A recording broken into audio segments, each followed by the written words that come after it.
जब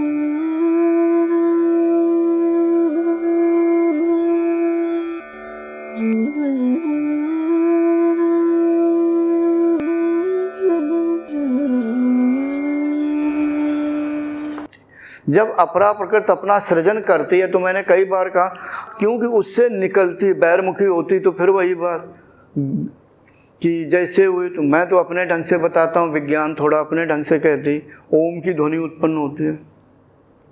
विज्ञान जो भी कहे विस्फोट, मगर ओम के ध्वनि के साथ ही गति उत्पन्न होती है, और गति उत्पन्न होते ही विस्फोट भयंकर होता है, जो प्रकाश उत्पन्न हो जाता है। दोनों एक ही हैं। गति यानी वायु तत्व उत्पन्न हुई, आकाश के बाद वायु तत्व उत्पन्न होती, तो उसी समय गति उत्पन्न हो जाती है, और उसी के समय महाविस्फोट होते, जिसे हम आप शाब्दिक भाषा में महाविस्फोट करते, यानी अपरा प्रकृति का निर्माण होना शुरू हो गया। तो अब आज चित्त जैसे ही ये इधर शुरू हो गया, जैसे ही हमने सोचा कि ये मेरी है, जो अहंकार है, तो अहंकार के द्वारा उस भूमि का निर्माण होने लगा। भूमि जैसे यहाँ की भूमि ये है, वो वायु के द्वारा रचित होती है। अपरा प्रकृति आकाश तत्व में अधिष्ठित होकर के वायु तत्व के द्वारा अपना सृजन करती है, और आगे कह दूंगा तो 3 स्वरूपों में करती है, कारण सूक्ष्म स्थूल में करती है। मगर यहाँ पर जो आप चित्त की भूमि कहते हैं, कोई इस तरह से ठोस भूमि नहीं है, वो वायु तत्व के द्वारा निर्माण हुई है।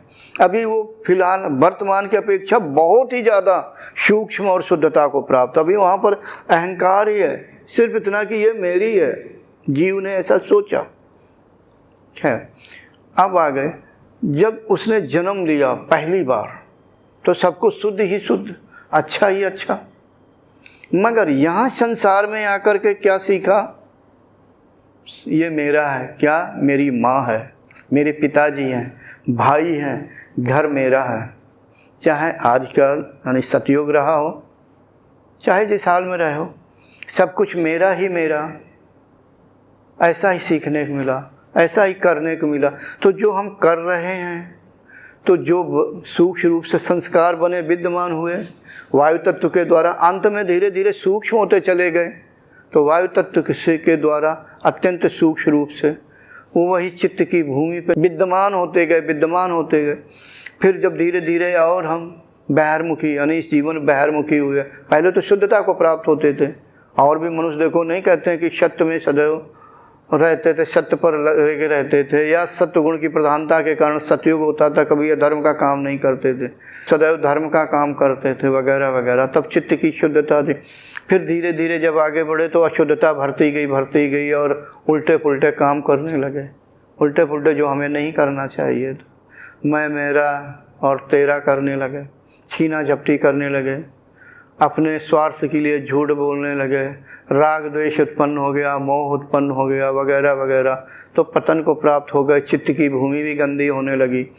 हाँ, चित्त की भूमि मजबूत कैसे बने? जैसे ये छत है, ये छत मजबूत कैसे बने? उसके लिए सरिये लगाए जाते हैं, मोटे मोटे सरिये डाले जाते हैं।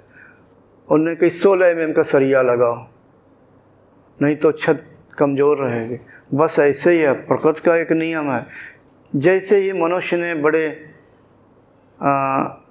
बुरे कर्म की, बुरे का मतलब जो उसे नहीं करना था, लड़ाई झगड़ा खींचातानी की, तो जो उसमें से ज़्यादा अधर्म वाले कर्म थे उनको उस भूमि पर मजबूती से बनाने लगे। जैसे सरिया, इस RCC लेंटर में सरिया डालने लगे ताकि मजबूत बन जाए। बस वो मजबूती प्रदान करने लगे। कौन? जो अधर्म से युक्त कर्म होते थे।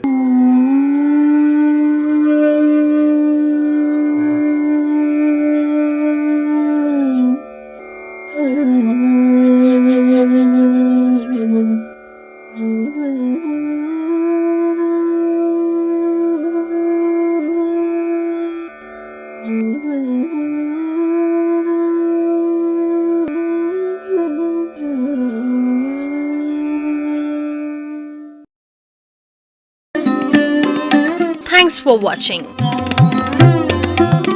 Remember to like, comment and subscribe.